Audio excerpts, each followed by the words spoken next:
بسم آب وولد ومنفس قدوس أحدو أملاك أمين. سلام بخريستوس كريستيان بولد ولدان بهفت منفس قدوس منفساويان زتسموهم سدرال ولزغابير أفكرت دينا قدس دنجل مريم دق عدوم قدسان بكونكم كورات قطاتلتينا يزشانالي كميك أنكم كميك نابزي ساعتي بزيعكم أمين እግዚአብሔር አምላክ بعين ምህረቱ ጠሚቱ ናብዚ ሰዓት ስለዘብጽሐና ክብሪ ምስጋና ምልኮዳሴ ስግደት ንዑ ይኹን እንኳን ንዴና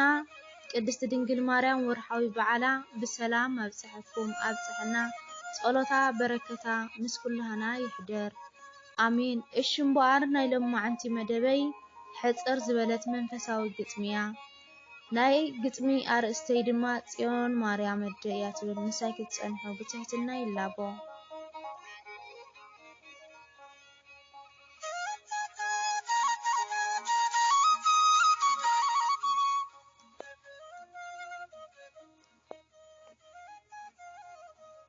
ጽዮን ማርያም እደይ ምርኩስ ትኾነኒ ኣብ ጭንቂ ሰዓተይ ኣጅኹ ትብልኒ ኣብ ዝጠመኽዎ ምግቢ ትምግብኒ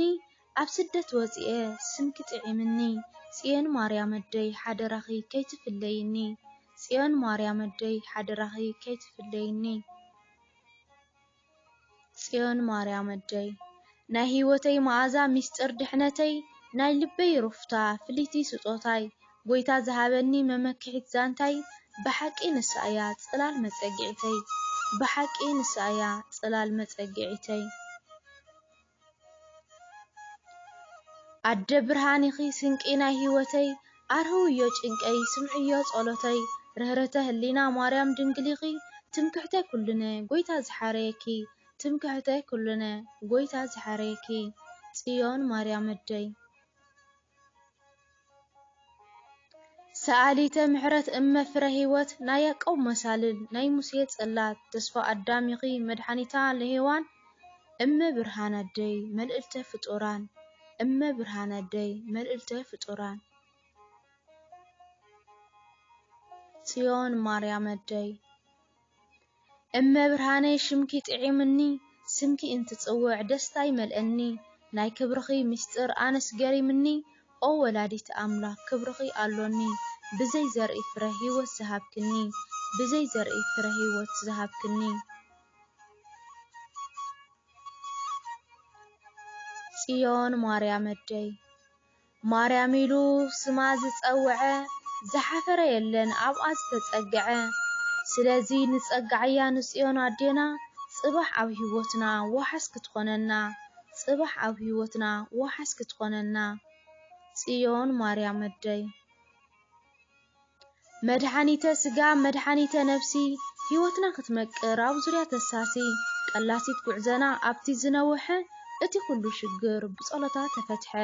እቲ ኩሉ ችግር ብጸሎታ ተፈትሐ ጽዮን ማርያም እደይ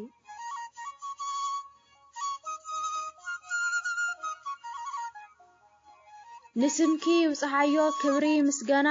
ኣጅኹ ትብልኒ ኮይነ ዓድጓና ፍቕርኺ ኣሎኒ ብልዑል ምስጋና ወላዲት ኣምላኽ ኣደናይ ኩላትና ሰላምኪ ስደዲ ኣርህውዮ ቤትና ሰላምኪ ስደዲ ኣርህውዮ ቤትና ጽዮን ማርያም እደይ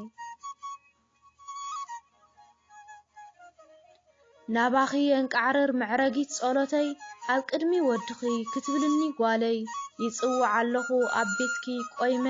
ሰላም ለኪ ይብል ስምኪ ደጋጊመ ሰላም ለኪ ይብል ስምኪ ደጋጊመ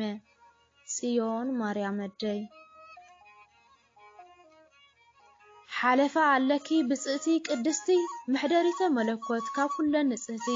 መዳርክቲ ኣልቦ በሪ ኣርያም መራሒት መንገዲ ድንግል ማርያም መራሒት መንገዲ ድንግል ማርያም ጽዮን ማርያም እደይ بقدوس جبريل زتبسركِ كلهم ملاقتي زمسجنخي بإلسابيت أمدرز تودسكي بتلو الجويتا تجلت أخبرخي صيون مريم الدي مسجنا نعخي صيون مريم الدي مسجنا نعخي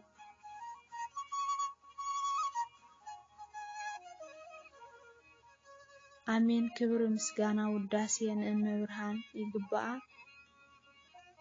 ጸሎታ አማላድነትና ምስ ኩልና ህዝበ ክርስቲያን ይሕደር። ወስብሐት ለእግዚአብሔር ወለወላዲቱ ድንግል ወለመስቀሉ ክቡር ይኹን። ዝነጠበ ዝጎደለ በአፈ ትጉሃን መላእክት ይተአረመለይ። አሜን።